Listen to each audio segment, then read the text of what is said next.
Diz Andrei que não parecia que era viado. Primeiro que o cara era bonito, depois que o cara era forte. O cara era bonito e o cara era forte, aí não era viado, não tem viado forte. Não tem, até parece. Aí, Andrei chegou lá domingo, aí tá o cara, porra, brother. Eu gosto de malhar domingo assim, academia vazia, fica só a gente assim. Domingo é legal, não tem concorrência. Aí, cara, de dois. Nós já pedimos. Ah, então deixa, não. Não, tá bom. Porque tá falando muito. Aí Descansou agora. Era o meu pedido. Tiveram com fome, cara nervosa.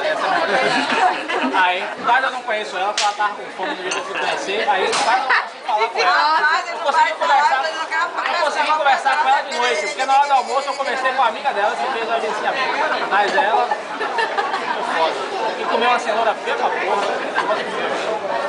Aí, rapaz, o Andrei tá sentado na academia malhando, daqui a pouco ele dá aquela descansada, todo mundo dá essa descansada na mesa de supino, dá aquela estirada, e o cara olhou pra ele na mesa em frente e fez: porra, brother, domingo assim eu gosto de, depois da malhação, chegar assim na minha cobertura, tomar um uísque e assim, porra, relaxar na piscina assim, só eu e mais uma pessoa, assim, tá entendendo? Assim, Ah, só... eu lembro dessa história mesmo. A história está incompleta. A história está incompleta. Esse mesmo cara, ele não desconfiou antes desse episódio do domingo.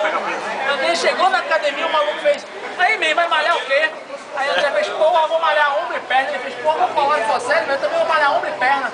Aí tá o André na remada, na hora que ele chegou pra remar, o cara por trás dele, o André remando, o cara vai.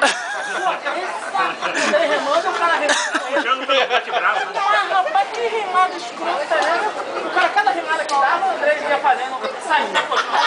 E aí tu, rapaz, encaixa, rapaz! Aí o outro vai encaixar! Uma confusão na academia, meu irmão. O André já viveu uma história.